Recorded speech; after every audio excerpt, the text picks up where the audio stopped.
Tidak ada hal baru di dunia ini kecuali sejarah yang tidak kamu ketahui. Kalian tahu nggak sih sejarah berdirinya Palang Merah hingga saat ini? Itulah topik yang akan saya bahas. Assalamualaikum, saya Chelsea Pramudia Widyasari, PMR Wira Unit SMA Negeri 1 Krian.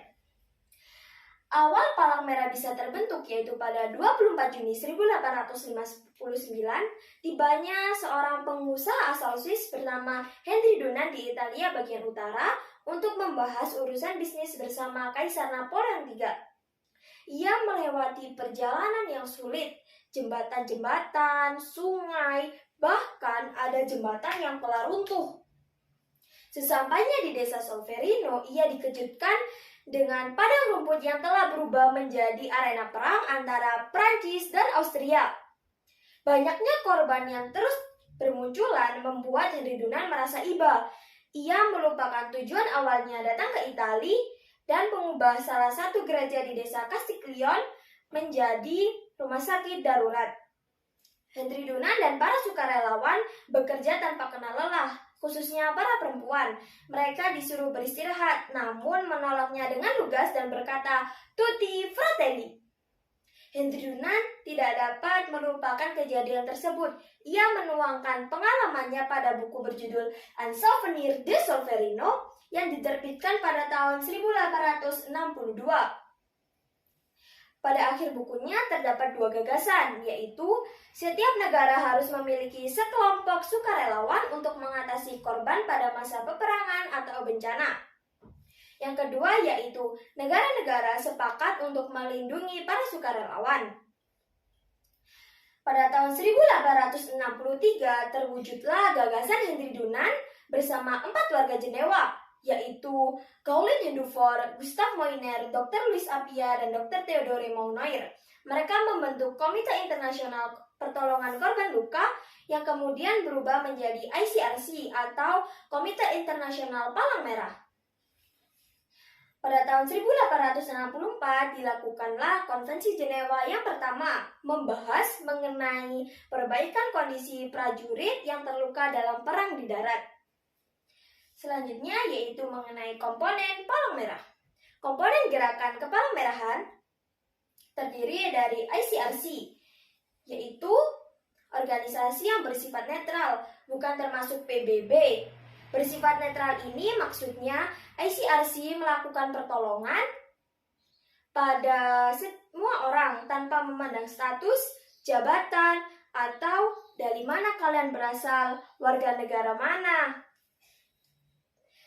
Kegiatan ICRC tersendiri yaitu memberikan pertolongan medis pada warga sipil, mengunjungi tawanan perang atau tawanan politik, meneruskan berita keluarga dan mempersatukan kembali keluarga yang terpisah, menjelaskan mengenai ketentuan Konvensi Jenewa dan prinsip-prinsip dasar Palang Merah dan Bulan Sabit Merah Internasional. Yang kedua yaitu Perhimpunan Nasional atau PN, yaitu organisasi kepalang merahan yang menggunakan lambang palang merah atau lambang bulan sabit merah. Setiap negara harus memiliki satu perhimpunan nasional seperti Indonesia. Perhimpunan Nasional Indonesia yaitu Palang Merah Indonesia. Kegiatan Palang Merah Indonesia ini meliputi donor darah, pertolongan pertama, pencegahan penyakit, kesiapsiagaan bencana, dan memberikan pertolongan terhadap korban bencana alam. Yang ketiga yaitu IFRC.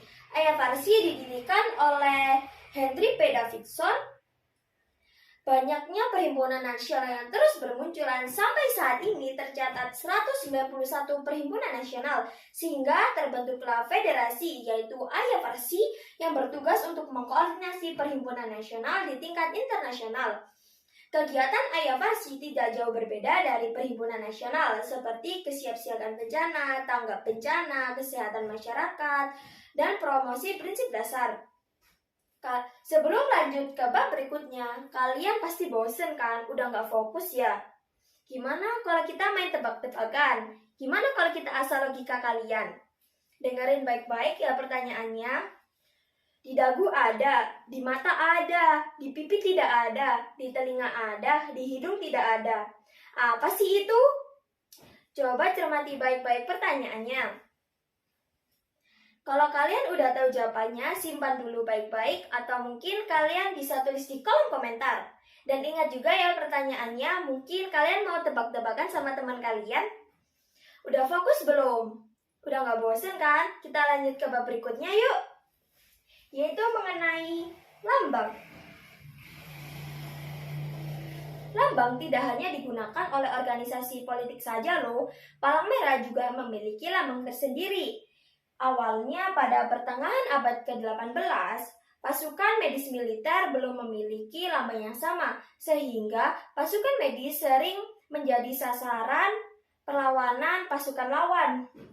Sehingga pada tahun 1864 diadopsilah lambang palang merah pada Konvensi Jenewa yang pertama.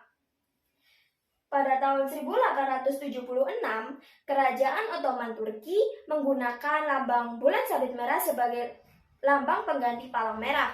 Sampai pada akhirnya, pada tahun 1929, Konvensi diplomatik meresmikan lambang bulan sabit merah dan lambang singa matahari merah. Lambang singa matahari merah ini bertujuan untuk membedakan antara negara Turki, Mesir, dan Persia. Namun, sejak Persia menjadi Republik Islam Iran pada tahun 1980, lambang bulan sabit merah digunakan sebagai pengganti lambang singa matahari merah.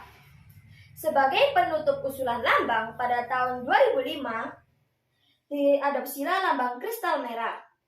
Sampai saat ini tercatat 157 negara menggunakan lambang palang merah, 34 negara menggunakan lambang bulan sabit merah, dan 1 negara menggunakan lambang kristal merah. Lambang palang merah ini memiliki fungsi, yaitu sebagai tanda pelindung, dapat digunakan oleh anggota gerakan, rumah sakit, sarana transportasi sipil yang telah disetujui. Sebagai tanda pengenal, yaitu berfungsi sebagai penanda personel, kendaraan, dan tempat dari lembaga yang telah melakukan pertolongan atau bantuan terhadap korban yang mengalami konflik atau bencana. Penyalahgunaan lambang oleh suatu individu, kelompok, organisasi, lembaga, atau korporasi akan mendapatkan sanksi berupa penjara maksimal 10 tahun dengan denda paling banyak 100 juta hingga 10 miliar rupiah. Sekian presentasi dari saya. Terima kasih untuk kalian yang sampai detik ini mau dengerin presentasi saya.